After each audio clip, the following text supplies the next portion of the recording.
안녕하세요. 틈틈이와 알아보는 미국 주식 틈틈이입니다. 오늘은 다우, DOW, 이 기업 하나만 제대로 파헤쳐 봅니다. 네, 반갑습니다. 오늘 준비된 소스들이 꽤 많죠. 맞아요. 저희가 2025년 4분기 실적 발표 콜, 또 SEC 공시, 애널리스트 리포트, 그리고 배당 투자자들의 레딧 토론방까지 싹 다 모아봤잖아요. 오늘의 미션은 아주 명확합니다. 네, 어떤 미션이죠? 최근에 배당 컷이랑 대규모 구조조정이라는 아주 무시무시한 칼을 빼든 다우, DOW가 이게 과연 가치 투자의 함정일지 아니면 완벽한 턴어라운드 기회일지 파헤쳐보는 겁니다. 아주 흥미로운 주제네요. 표면적인 뉴스랑 실제 펀더멘털의 괴리가 가장 극명하게 나타나고 있는 시점이거든요. 그니까요. 제가 막 최근 주가를 보는데 좀 흥분되더라고요. 다우, DOW 주가가 지금 52주 최고치인 한 41달러 선을 뚫고 반등하고 있잖아요. 네, 최근 모멘텀이 상당히 좋죠. 그렇죠. 근데 또 자료를 보니까 월가 평균 목표 주가는 오히려 지금보다 14%나 낮은 35달러 81센트 선에 머물러 있단 말이죠. 시장은 막 환호하는데 전문가들은 팔짱 끼고 있는 이 상반된 팩트. 진짜 호기심 자극하지 않습니까? 맞습니다. 주가가 오르는데 왜 월가는 보수적인가? 이 근본적인 이유를 알려면 현재 화학 산업이 겪고 있는 사이클, 그리고 배당 컷이라는 두 가지 키워드로 넘어가 봐야 합니다. 아, 산업 사이클이랑 배당 컷이요. 네, 팩트를 먼저 짚어드리자면 현재 화학산업은 2024년에서 2025년이라는 아주 깊은 침체기, 보통 트러프라고 부르는 그 골짜기를 지나고 있습니다. 네네, 골짜기 한가운데 있다는 거죠. 그렇다 보니 가장 중요한 사건이 터지죠. 바로 작년 2025년 7월에 단행된 다우의 50% 배당 컷입니다. 아, 50% 삭감. 네. 당시 다우의 배당 성향이 주당 순이익 대비 무려 180%를 초과했거든요. 180%요? 네, 회사가 돈을 벌어들이는 것보다 주주들 배당으로 나가는 현금이 거의 2배 가까이 더 많았다는 뜻입니다. 삭감이 불가피했던 거죠. 아, 쉽게 말해서 살기 위해서 자기 팔을 하나 잘라낸 거나 마찬가지네요? 아주 적절한 비유입니다. 무리하게 유지했다간 회사 자체가 위험해질 수 있었으니까요. 그런데 배당 컷은 보통 주식시장에서 주가 폭락을 의미하잖아요. 레딧에 모인 배당 투자자들은 진짜 난리가 났을 것 같은데 그래서 이게 다우 주가에는 무슨 의미죠? 재밌는 건 그 반응입니다. 물론 삭감 직후에는 실망 매물이 나오면서 주가가 17% 정도 하락하긴 했어요. 네네, 당연히 던졌겠죠. 하지만 삭감 후에도 여전히 4.3%에서 5% 수준의 사실 꽤 나쁘지 않은 배당 수익률을 제공하고 있거든요. 5%면 여전히 높네요. 그렇죠. 게다가 이 삭감 결정이 오히려 회사의 현금 유동성을 지키고 장기적인 생존 가능성을 확 높여줬습니다. 레딧의 장기 투자자 스레드를 보면 주가 하락 시기를 오히려 저가 매수 기회로 보고 있다는 분석이 많습니다. 회사의 튼튼한 대차대조표를 지켜낸 현명한 결정이라는 거죠. 아, 무리하게 빚내서 배당 주다 망하는 것보단 낫다는 걸 투자자들도 인정한 거군요. 그럼 여기서 구독자분들 입장에서 당연히 궁금해하실 질문 하나 드릴게요. 지난번이랑 비교하면 어떤 게 달라진 건가요? 4분기 실적과 올해 1분기 상황을 비교해 주세요. 배당 깎아서 지켜낸 현금으로 장사는 잘하고 있나요? 팩트체크를 해보죠.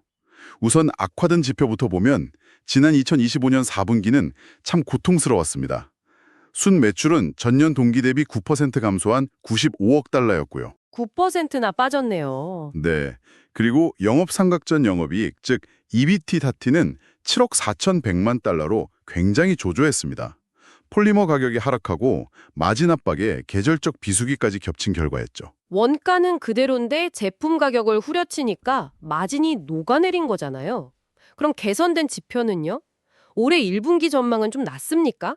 다행히 1분기 EBT 다티는 약 7억 5천만 달러로 소폭 개선될 것으로 전망됩니다. 오, 7억 5천만 달러. 조금 올랐네요. 네, 1월과 2월에 단행한 제품 가격 인상, 그리고 원료인 에탄 비용의 하락, 봄철을 앞둔 계절적 수요 반등이 긍정적인 요인으로 작용했습니다. 수요도 살고 가격도 올렸는데 반등폭이 생각보다 드라마틱하진 않은 것 같아요. 정확히 보셨습니다. 극적인 회복을 제한하는 강력한 리스크, 역풍이 존재하거든요. 루이지아나에 있는 크래커 공장 유지보수 비용으로만 1분기에 무려 1억 2,500만 달러가 빠져나갑니다. 와, 1억 2,500만 달러요? 공장 한번 고치는데 그렇게 깨진다고요? 네, 화학 공장은 턴어라운드 작업에 막대한 기회비용과 수리비가 들거든요. 여기에 쿠웨이트 합작법인 쪽 수익 감소로도 7,500만 달러의 역풍이 있습니다. 쉽게 말해서 겨울잠 자던 수요가 깨어나면서 마진은 좀 좋아지는데 공장 유지 보수 같은 집 수리비가 또 왕창 깨진다는 거네요. 겨우 벌어서 수리비로 다 나가는 아슬아슬한 줄타기 중이라는 거잖아요. 맞습니다. 그래서 1분기 실적 전망을 보면 회사가 여전히 근근히 버티는 수준이라는 걸 알 수 있죠. 그럼 이 위기를 탈출하기 위해서 DOW가 꺼내든 장기적인 해결책, 뭔가 대수술이 필요해 보이는데요. 그래서 회사가 꺼내든 카드가 Transform to Outperform이라는 체질 개선 프로그램입니다.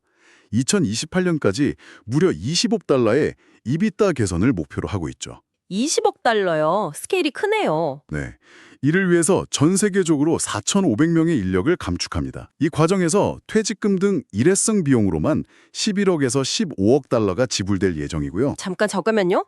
4,500명 해고면 인건비는 줄겠지만 당장 들어가는 퇴직금만 최대 15억 달러면 배보다 배꼽이 더 큰 거 아닌가요? 피같이 아낀 배당금을 퇴직금으로 다 써버리는 거잖아요. 이게 장기적으로 DOW 주가에 어떤 영향을 주나요? 당장은 출혈이 커 보이지만 이 막대한 비용을 감수하는 이유는 이게 단순한 비용 다이어트가 아니기 때문입니다. 이 프로그램으로 얻을 개선 효과의 3분의 2는 생산성 향상에서 나머지 3분의 1은 성장성에서 나옵니다. 생산성 향상이요? 직원 수를 줄였는데 생산성이 향상된다고요? 네. 그 핵심 키워드가 바로 AI와 자동화의 도입입니다. 회사의 업무 프로세스 자체를 근본적으로 효율화하고 있거든요. 화학회사에서 AI를 쓴다고요? 보통 테크 기업에서나 하는 얘기 아닌가요? 아까 말씀드린 루이지애나 공장 유지 보수를 예로 들어볼까요? 예전에는 사람이 직접 높은 비계를 설치하고 몇 주 동안 점검해야 했습니다. 근데 이제는 AI 카메라를 장착한 드론이 파이프라인의 균열을 바로 찾아냅니다.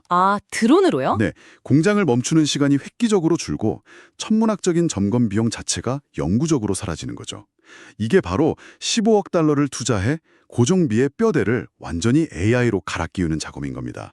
대박이네요. 그냥 사람만 자르는 게 아니라 AI를 통해서 돈 먹는 하마였던 프로세스 자체를 없애버리는 거군요. 내부적인 뼈 깎는 노력은 확실히 알겠습니다. 그럼 외부 환경은 어떤가요? 미래 성장 동력도 봐야 할 텐데 지금 글로벌 매크로 환경이 꽤 험악하잖아요. 맞습니다. 현재 지정학적 변수가 보통이 아니죠.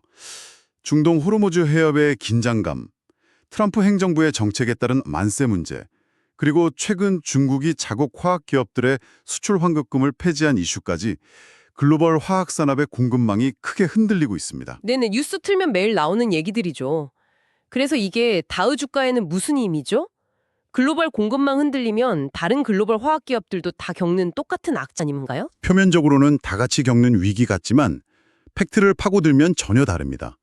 이 글로벌 공급망 위기 속에서 오히려 다우의 압도적인 강점이 빛나거든요. 어떤 강점이죠? 원재료의 차이입니다. 글로벌 경쟁사들은 주로 유가에 연동되는 납사를 원료로 씁니다. 반면에 북미 지역에 기반을 둔 다우는 미국산 값싼 천연가스에서 나오는 에탄을 주로 사용하죠. 에탄이요? 네.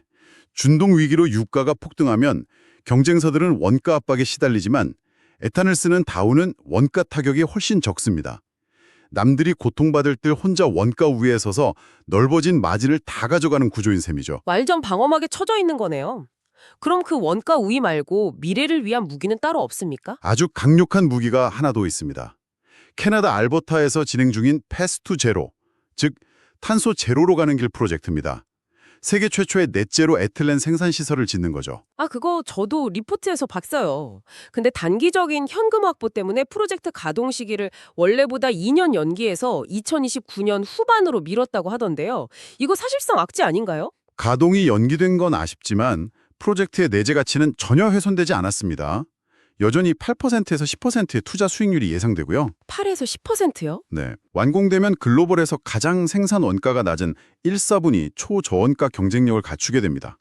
친환경 프리미엄 수요까지 독식할 수 있는 다우만의 강력한 미래 무기라는 점은 변함이 없죠. 그렇군요.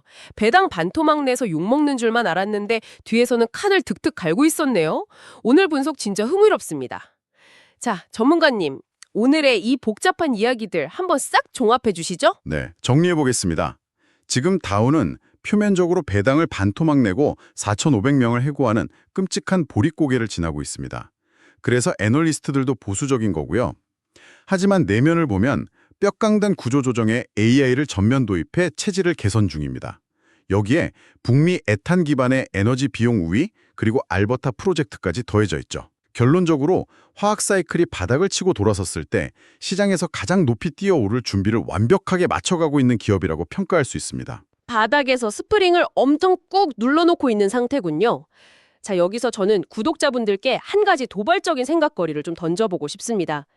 만약 지금 우리가 보는 이 글로벌 공급망 재편과 중동의 지정학적 갈등이 단순한 일시적 현상이 아니라 영구적인 변화라면 어떨까요? 오, 구조적 고착화 말씀이시군요. 네.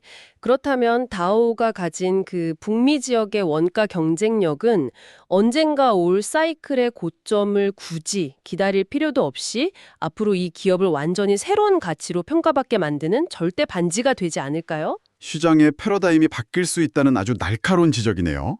자, 구독자 여러분은 다오의 미래를 어떻게 보시나요? 댓글로 여러분의 생각을 남겨주세요.